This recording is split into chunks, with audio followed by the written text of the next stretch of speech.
Lots happened on the weekend there. Obviously, with that concern in the Middle East, and I guess the fact that we're sort of starting to feel that there's a big regional exposure there.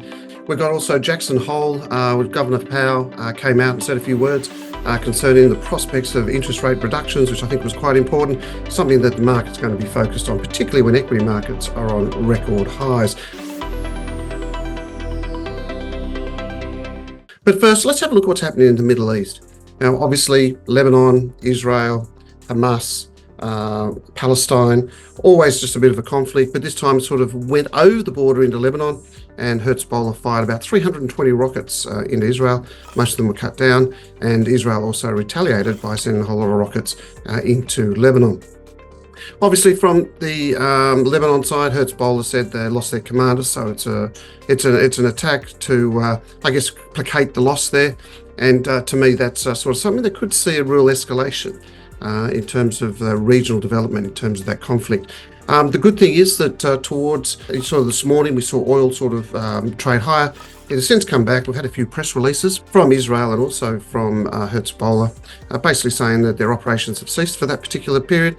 They're happy with the results, although it's quite negative, but they won't be pursuing anything more. And that, in my mind, is a face-saving mechanism to stop the contagion sort of going regional, where they said, well, okay, we're having a reprisal because of this, but at the end of the day, we don't want it to go any further. The interesting thing there was the rockets that were used in the attack were old rockets. So it's sort of, I guess they're saying, well, Hezbollah is saying, well, we've got the capacity to do something, but at the end of the day, we don't want it to continue.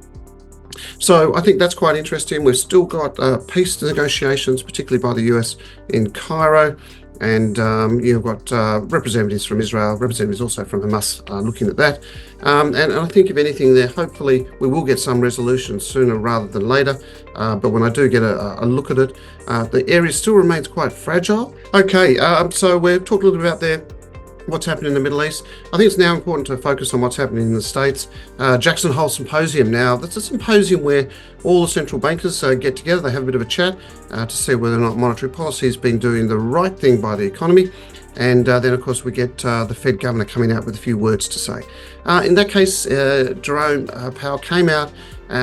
He sort of had some concerns over the employment, the weaker labour market. Now, we do know that that's been quite weak, to the tune of about 818,000 jobs. Suddenly, they're not there, which is a bit of a concern, I guess, particularly from the ABS. But what it does highlight is that the economy is perhaps weaker than what people have expected. And as a result of that, it prompted the Fed governor to say, well, look, I think we've reached a turning point. Although inflation hasn't really hit where they want it to be, it's still above that 2 to 3% mark. They're saying it's going in the right direction. The data certainly does confirm that it's going in the right direction. And they're saying, well, now we can start with an easing program. So when I look at that, we're expecting 25 or 50 basis points in September. Equity markets, as a result of that, sort of managed to hold themselves up. It is quite interesting that without that data, should equity markets have come lower? They perhaps should have, because the economic data is not as strong as it should be. But obviously the word from the Fed supported the market, and as a result of that, the equity markets still remain very much close to record highs. And to me, that is quite interesting. But remember, equity markets still on record highs, and I really can't see why that's the case. Why we are on such record highs. And in my mind, I sort of see a double top trying to form here, but more on that a little bit later.